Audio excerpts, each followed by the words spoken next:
Hello, beer tubers, and welcome to another beer review with me, Peter, the Master of Hoppers. Today, joined by Just me. yes, Michael. Yep. Reviewing some American Wild Ale that I've had in the cellar for quite a bit. This is a variation on Jester King's Moderne Dansk, and this is the Moderne Dansk aged in Balcones Bourbon barrels. So Brett and I, yeah, or Balcone, it's one of the two. No, I never heard of that. It's somewhat new. You can actually buy their bourbon in Denmark now, and also their rye. Okay. I can really smell it from here. So this was released in 21. January of 21 was the release date. This is blend 1. I think they've done one batch of this since, something like that. But they first came out with Moderne Dansk aged in Frederiks Wine cherry wine barrels, and it's made with the Frederiksdal cherries. But I think they might use the juice, because you can buy juice from Frederiksdal. Okay. I'm not sure how they would get the cherries otherwise. No. Well, maybe they could have them shipped over, but I'm just not sure if they, and if they would last. I'm not sure. But Brett and I loved the first edition. It was world class. We liked the second edition a lot as well. Not as much as the first. But I think this one will be really nice. I think the bourbon will pair really well with a deep cherry flavor. It says here with the juice. Okay, yeah, so it's juice. With Danish stones with cherry juice. Yeah, so it's a stones by cherry juice. But that's fine by me. It's some of the most rich tasting black cherries you can get. And you've had the cherry wines that Frederiksdal makes. They're insane. I've reviewed a couple, or one at least, Rancho, on the channel. So yeah, I love it. And awesome. I think they're good for other things than eating. Yeah. It's sour cherries. Yeah, for sure. They had so many last year, they just gave them away to people who want to go get them because they had so many. They had too many. Yeah. And even Fontainen has made a Kriek with their cherries. Yeah. I never tried that one, but they actually had it on sale when we were there. Yeah, they did. But we didn't get it. That's how it is. But this is the bourbon version here of Moderne Dansk. It is on 9.1%. So quite a strong wild ale. It says here, Danish Stonesberg cherry juice from renowned Frederiksdal Kirsebærvin in Denmark was re-fermented with wild ale and aged in Balcones bourbon barrels. They use malted barley, water, flaked wheat, oats, the Stonesberg cherry juice, hops, and their own mixed culture and native yeast and bacteria.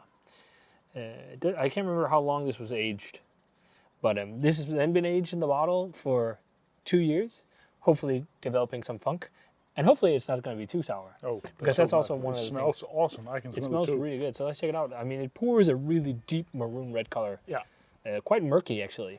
It looks nice, actually. Yeah, it does. It has like a really nice pink fluffy head. Yeah, it looks a lot like a Scarpixia Cherry Creek, like we had.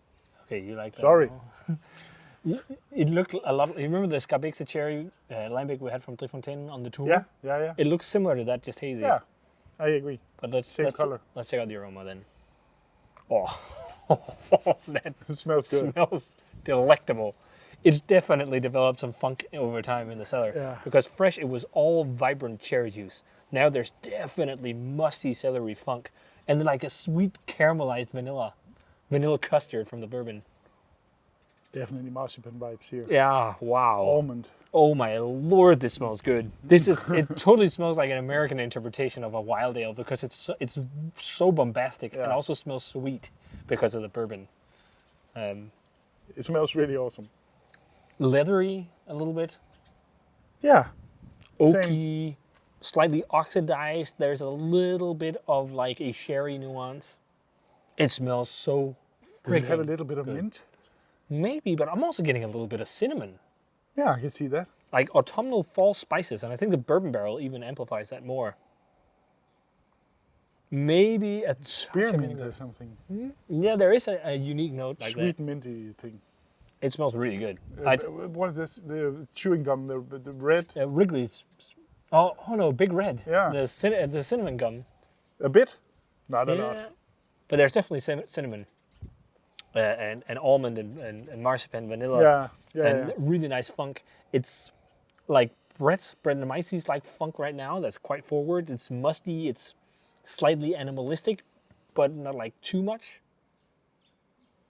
Yeah, it just smells awesome. It does. I'm really looking forward to this. Cheers. Cheers.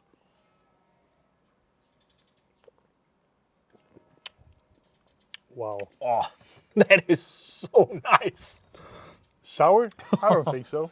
I don't think it's too sour. No, it's it's aged actually really well. really not sour at all. Oh my lord, there's so much bourbon on this. It's so dry. Yeah, Funk. it's really interesting. Again, it has that spearmint. Yeah, I can see it. Yeah, a little bit.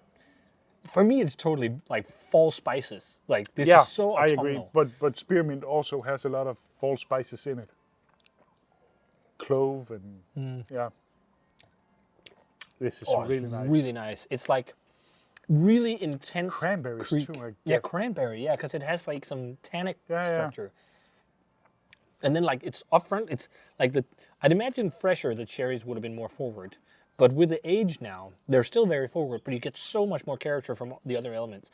I've seen some friends drink it, and they said fresh, or at least a year ago, though it was a bit too bombastic. Wow.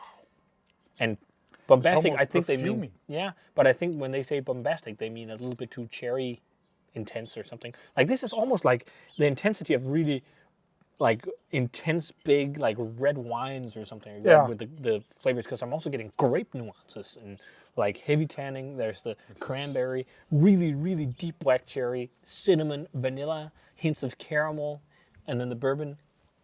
This is fucking great. It is really fucking great. I agree to that term. I'm really glad I aged this. I remember having their... This is such a joy. It's actually one of the best sours I think I've had. There you go. Yeah. I mean, I think it's one of the best like American cherry beers I've had. I think like they're very famous for the Montmorency versus Balcones, which is where it's Montmorency cherries and Balcones cherries. That's also really good, but it's not on this level. Like the complexity you get from the flex, and even though it's just juice, the complexity is so intense. It is. It's really, really good. And I'm sure that the extended aging in the bottle has really done this wonders, because the two other variants, Brent and I drank fairly fresh, and there was no funk. This has definitely got a musty cellar funk. Celery, funky, almost animalistic funk, which just really suits it. But it's really robust. It's really intense. Like, I think if you love heavy grape lambics with lots of grape flavor, you'll like this a lot. But it's similar, but with cherries. This is not sour. It is actually not sour. I think it has some sourness. Yeah, but it's not like really, really subtle. Yeah. Subtle. It's subtle. Yeah. It's the funk that rules in this beer. The sourness is just. And the barrel and the fruit. It's really, really great. As I said, I think this is one of the best sours I've had. It's really nice. Almost a bit like a cherry chewing gum or something. Yeah, like cherry wine. Cherry. It has some. Not like a cherry wine, but like a wine with cherry juice in it. Yeah. It has some tannins and some. Yeah, it's really, really, really complex. There's totally similarities to the Flagstale cherry wines. It's almost like if Flagstale wanted to do like a natural wine with their cherries, because sometimes you get those kind of flavors from wild ales that you get in natural wines. I'm going to see if I can find this somewhere.